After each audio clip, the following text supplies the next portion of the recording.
இன்னைக்கு சிம்பிளான முறையில் சங்கரா மீன் போட்டு எப்படி மீன் குழம்பு வைக்கிறத பார்க்க போகிறோம். ஹோம் ஸ்டைலில் எப்படி ஃபிஷ் கறி செய்யணுன்றது பார்க்கலாம். வாங்க வீடியோக்குள்ளே போகலாம்.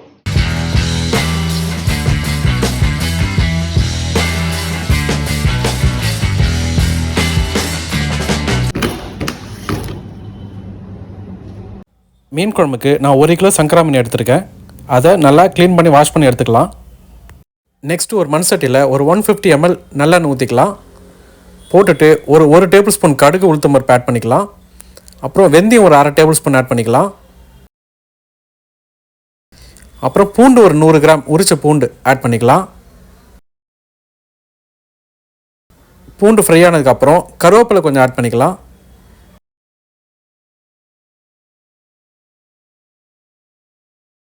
இப்போ ஒரு 150 கிராம் சின்ன வெங்காயம் ஆட் பண்ணிக்கலாம்.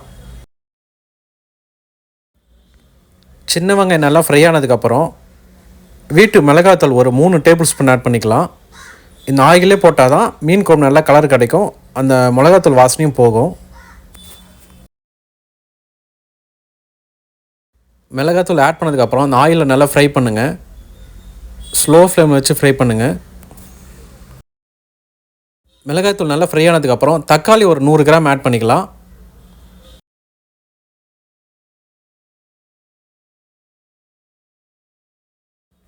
நெக்ஸ்ட்டு கல் உப்பு தேவையான அளவு ஆட் பண்ணிக்கோங்க. எப்போவுமே தக்காளி போட்டதுக்கப்புறம் சால்ட் ஆட் பண்ணால் அந்த தக்காளி நல்லா சீக்கிரம் குக் ஆகிடும். இப்போ நம்ம 100 கிராம் புளி ஊற வச்சு கரைச்சதை ஆட் பண்ணிக்கலாம். ஆட் பண்ணிவிட்டு நல்லா கொதிக்க விடலாம். அந்த மீன் குழம்பு கன்சிஸ்டன்சி வர வரைக்கும் நல்லா கொதிக்கிட்டோம்.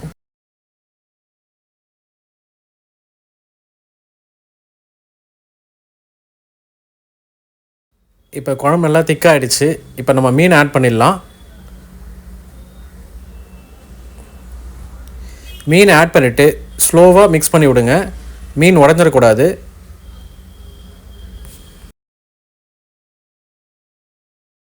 ஒரு மூடி போட்டு 2 மினிட்ஸ் விட்டுருங்க.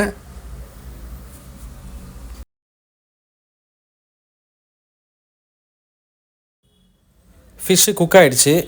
இப்போ ஆஃப் பண்ணிவிட்டு மீன் குழம்புக்கு தாளி போட்டுடலாம். ஒரு பேனில் ஒரு 3 டேபிள் ஸ்பூன் எண்ணெய் போட்டுட்டு அதில் வடகத்தை ஆட் பண்ணிக்கலாம். எப்போயுமே மீன் குழம்பு வச்சதுக்கப்புறம் லாஸ்ட்டாக வடகம் போட்டிங்கன்னா அந்த ஃப்ளேவர் நல்லாயிருக்கும். சில பேர் வடகத்தை ஃபஸ்ட்டு குழம்பு தாளிக்கும் போதே போட்டுருவாங்க. ஸோ அப்படி போட்டிங்கன்னா அந்தளவுக்கு ஃப்ளேவர் இருக்காது. நீங்கள் இப்படி ட்ரை பண்ணி பாருங்கள். ஃபிஷ் கறியும் சரி வத்த குழம்பும் சரி லாஸ்ட்டாக குழம்பு முடிஞ்சதுக்கப்புறம் மேலே தாளி போட்டிங்கன்னா அந்த ஃப்ளேவர் சூப்பராக இருக்கும். இப்போ வடகம் நல்லா ஃப்ரை ஆகிடுச்சு. கர்லீஸ் கொஞ்சம் ஆட் பண்ணிவிட்டு ஃபிஷ் கறியில் ஆட் பண்ணிடலாம். அவ்வளோதான், ஃபிஷ் கறி ரெடி ஆகிடுச்சு. இப்போ சாப்பிடலாம்.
மழைக்கும் இந்த சட்டையில் வச்ச மீன் குழம்புக்கும் சூப்பர் டேஸ்ட்டாக இருக்குது.